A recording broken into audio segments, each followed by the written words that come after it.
কইছস না আমি কইছি দিয়া কোনটা তোর যাওনি লাগবো তোর মরণই লাগবো এর লেগে গেছি ঠিক আছে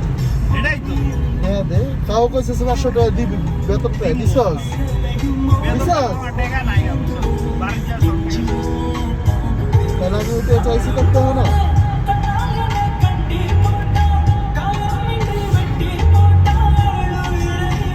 গ্যাস বসত করে এই পাম্পের তে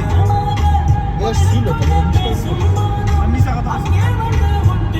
তুই ফোন পাচ্ছিস বা আমি ফোন করতে দিছি কইলে আমি তো যাবো নগদে তো কইলাম যে যাবো আজকে মিছা কথা বলছি দুষ্টামি করছি কইলাম দুষ্টামি